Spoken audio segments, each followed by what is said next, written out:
You're not our family. Go home now. On our way to a camping trip with my husband Joseph and his parents, we stopped at a rest area off the highway. As I got out of the RV, Joseph suddenly threw these shocking words at me. What? Excuse me? He seemed a completely different person from the considerate husband I knew. Seeing my surprised face, the three of them smirked and Joseph began to drive the RV away. This can't be happening. They wouldn't leave me here in the middle of nowhere. Panicking, I made a phone call only to receive a jaw-dropping response from my mother-in-law. You really thought you could come along with us? What a nerve you've got. Please don't say that and come back. I was looking forward to our trip. Well, the highway is a one-way street. You can't just turn around. Besides, you're not a part of our family. You're just my daughter-in-law. Know your place. Bye now. We're going to have fun without you. As I was staring dumbfounded at the abruptly ended call, the RV gradually became smaller and smaller until it disappeared from sight. The words that I wasn't a part of their family pierced my heart and ached intensely. This is terrible. They had me prepare everything, and then a wave of bitterness and heartache washed over me. Feeling helpless, I had no choice but to call a taxi and go back home. I'm Allison, 31 years old. I got married 2 years ago to my husband Joseph, who is the same age as me. He bought a house for us when I hesitated to live with his parents. Although it's within a stone's throw from my in-laws' house, it's better than living with them.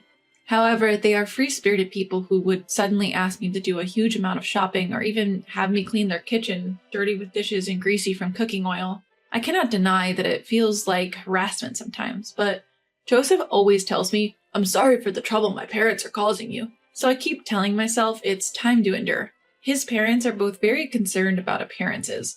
They treat me surprisingly well in front of others, so I'm careful not to say anything negative about them, lest I become the villain. However, I had been hoping for the day when I could understand my in-laws better, but being left behind by my husband was too much of a shock for me to recover from for a while. The discussion about going camping occurred a week ago when we visited his parents on our off day. When I was asked to clean the storage room, I found a lantern. Do you guys go camping? Huh? What are you talking about? I found a lantern in the storage room. Oh, that. We bought it in case of a power outage. We had completely forgotten about it.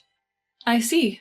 My father loves camping, and I used to go with him often, so I wondered if you guys also liked camping. When I talked about my father being a camping enthusiast and owning an RV, my husband's eyes lit up with excitement. That's amazing. I've always wanted to try it. Then it's decided. Let's go on our first family camping trip next week for 1 night and 2 days. Allison, please rent out an RV. My father cherishes his RV and takes care of it whenever he has free time. I'm not sure if he would lend it to us. Now it's your job to convince him. You better beg him to lend it to us, got it? When I hesitated due to the sudden request, my husband pleaded with me. It's our first time camping and we don't know what we need, so it would be safer to borrow your dad's RV. Besides, I want to please my parents with a fun camping trip. Please, Allison. I had no choice but to agree when asked like that. I immediately went to my father's place and explained the situation. To my surprise, he gladly agreed. Really? Is it okay? Of course. I thought you would refuse because you always polish and take care of it in your spare time. If it's for you, Allison, I'm happy to lend it, and I'm touched by your desire to please Joseph's parents. So take this whole set of camping gear so you can enjoy your first camping trip. If you're a beginner, this and this would be good. My father selected easy-to-use equipment for beginners while explaining various things. I was more than happy to know how much my father cared about me, and my heart was warmed. It would be great if this camping trip could help me get closer with my in-laws. All right, I'll work hard to prepare. I reserved a campground where we could use power comfortably, and there was a hot spring nearby.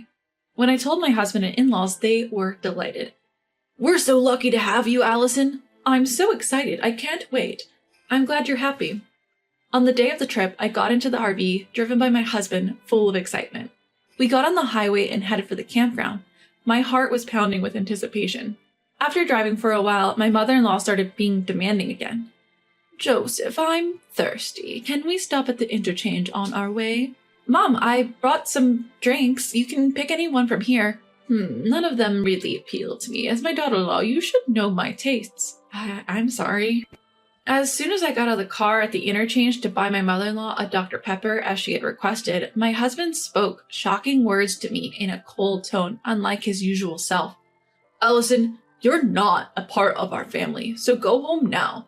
Excuse me, what? What suddenly got into you? He seemed like a complete different person. He wasn't the Joseph that I knew, the one who usually showed consideration for me. As I looked shocked and unable to understand what had just been said, the three of them laughed with a sneer and the RV started moving again, leaving me behind. They left me here? In the middle of nowhere? Is this some kind of joke? Panicked, I made a call only to receive a shocking response from my mother-in-law. You thought you could really come with us? What a brazen woman! You are not a part of our family. Be aware of that.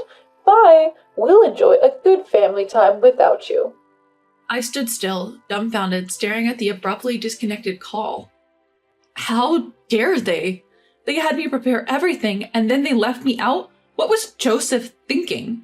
A surge of bitterness and sorrow overwhelmed me, but unable to deal with these emotions, I called a taxi and went home. The next day, my husband and in-laws came back from the camp and were excitedly talking about their fun experience. They didn't even bother to apologize for leaving me behind. As I started questioning them about the previous day's event, I received an astonishing response. We did it to discipline you as my wife. That's right, Allison. You never understand your place as our daughter-in-law. But there's no need to abandon me on the highway for that. We had to go this far because you wouldn't get it otherwise. We needed to properly discipline this failure of a wife before we start living together. Upon hearing the word living together from my mother-in-law, I was startled. I feared that discussions were happening behind my back without my knowledge. What do you mean by living together? I haven't heard anything about this. My parents' place is getting old and is at its limit. I've bought a house where we can invite Dad and Mom to live with us. From next year, we'll be living together, so I'm going to be stricter with you. Be prepared. I was stunned to hear this was my husband's true intention. Deciding such a major thing without consulting me at all, I couldn't believe it. My trembling anger was seemingly insignificant to the three of them. What's worse, after borrowing the RV, they didn't even bother to refill the gas or thank my father. Allison, why are you just standing around? Hurry up and return the RV to your dad. After cleaning the interior, wash the car, then return it to your father. We don't want to be seen as thoughtless. Looking at the car interior overlaid with trash, I was thoroughly disappointed in them. Not only ignoring me, but also disrespecting my father's kindness. Unforgivable. After cleaning and washing the RV and filling up the gas tank, I returned it. Upon arrival, my father greeted me with a full smile. How was it? Did you enjoy the trip? I wasn't considered as their family, so I didn't go. What? I told him about being abandoned at the highway interchange on the day of the trip and how my husband suddenly changed his attitude and decided on living with his parents without consulting me. Upon hearing this, my father's smiling face transformed into that of a furious demon. I lent it for you, Allison, and those people did such horrible things to discipline you? What a joke. We will not let this slide. I won't let them have their way, Allison. We're getting back at them. How? I have a secret plan. I also have a perfect place for camping. Listen carefully. You're amazing, Dad. It's sure to work. Keeping the wisdom my father bestowed upon me in my heart, I returned to my in-laws' house where my husband and his parents were still excited about yesterday's events. Now is the perfect chance to lure them. I smiled lightly, carefully keeping my emotions hidden, and spoke to the three of them in a gentle tone. There is an even more amazing place than where we went yesterday. The autumn leaves are incredibly beautiful right now. Why not do a full-scale camping trip? Instead of staying in an RV, why not pitch a tent and enjoy a barbecue while looking at the scenery? At night, you can see a sky full of stars. Really? Where? It's a secret spot that I don't want to tell anyone else. Can I come too to fulfill my role as your wife? That's good. It's gonna be fun. It's in a secluded area, so I'll drive. I'll act right as your wife and as my in-law's daughter-in-law. So can I join you guys? As expected, my husband and his parents were overjoyed and agreed for me to accompany them. We decided to go camping again the following weekend. Just like always, they dumped all the preparation on me, and their pestering to teach me discipline only got worse each day. I carried my secret plan and meticulously arranged for my revenge. And the day of our trip arrived. I borrowed an RV from my father, drove to a remote campsite, and my husband and in-laws were thrilled. Wow, it's like a private site. They looked around restlessly, excited about the new environment. We'll go for a walk and enjoy the scenery. Allison, set up our tent. Understood. Enjoy your walk. Come on, let's go quickly. With those words, I saw off the joyous trio and began preparing for the camp. Then, about 30 minutes later, my husband called in a panic. We're lost. I can't find your dad's RV. I'm on my way home with it. What? What do you mean? Don't worry, I left the bare minimum for you to enjoy a real camp. This was the plan my father had devised.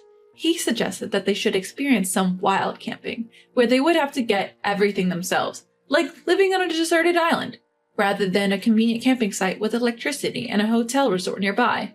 You better set up your tent early and look for wood to start your fire. I know you guys have no lighter, so you'll have to start the fire yourself. I've left the pot so you can at least cook rice.